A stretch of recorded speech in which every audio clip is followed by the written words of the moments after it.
tells you how many amps you have left, and you're at 94%. So this is telling you right now you're pulling 37 watts or minus 2.8 amps, and this is telling you your volts. You really don't need to worry about your volts at all. The only one that you might want to be mindful of is your battery percentage, and then you're going to want to kind of look at how much power you're using. What's the lowest you'd want, like battery percentage? Like where you want, okay, let's run the fan. So that's totally, you can take it all the way down to 0. It's best for the batteries to stay above, like, I think they say a third. So like they say like 30 to 40%. So 30 to 40, it's unhealthy for your batteries. You can do it, but it's just for the longevity of your batteries to keep them fairly like above 50%. It's the same thing for your car batteries, all that kind of stuff. So the up arrows down here, is it, did you turn it on with the okay? Is that what? No, so it's always on. Okay. The light turns off. How do you turn off the light, Charlie? Just it's that okay button or the top right button. Okay, so this is just your cap in here, the top right one, this one. Okay, so that turns off the light. Hold it. Yep, I just did that. So if you want to turn on the light, push and hold that. Okay.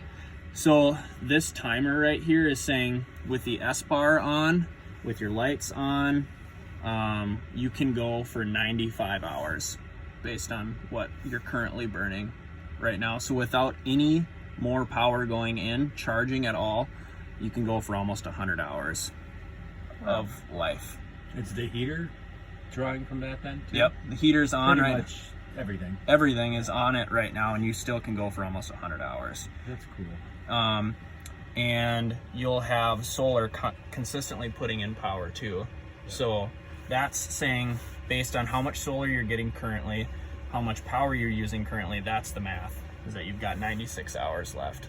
Wow. So that's pretty good. That's a really long time. So this is your heater control right here. So to turn it on, it's on currently right now. Right, so the red is meaning on, I'm assuming. Yep, so you can turn it on right here. So we've got 11 minutes left on here, but if you push it, you get to this little heater icon. Can you see, Chris? You can turn it on, off. If you go to this little cog right here, it's set to 80 degrees, and it was set for 11 minutes left. But if you want to turn it on always, you've got the little infinity symbol right here. You see that? Yeah. But if you want to just turn it on for a set amount of time, you can set it for a set amount of time. What do you guys do for like winter, sitting in the van, you don't wake up and you're like, I'm freezing? I just do infinity, just leave it on, and I do like 66 degrees, but that's just the temp I like to sleep at, and it'll hold it really consistently. This thing is really efficient, just sips diesel fuel. So the flame itself, what it is, but what does it burn per hour? It's like, I think it's like half or 3/4 of a gallon a day for 24 hours. You've got 25 gallons. One thing to keep in mind with that is if you have less than a quarter tank of fuel, you won't have any heat come out of this. It's a safety thing, so you don't all of a sudden burn all your diesel fuel and you're stuck out there with no diesel. Okay. So don't do that. So don't do that. Yeah. Don't do that. Well, it's a fail-safe. So if your heater's not turning on, you have no heat, it's probably because you have less than a quarter tank. Okay. So don't let it go down below a quarter. Yeah. Well, I've always heard that with diesels anyway. You don't want to go that Yeah, low. it can be a pain to rejet The them. pumps on these things are just sensitive. Yeah. It's the same thing. Yeah, all of them are like that. So.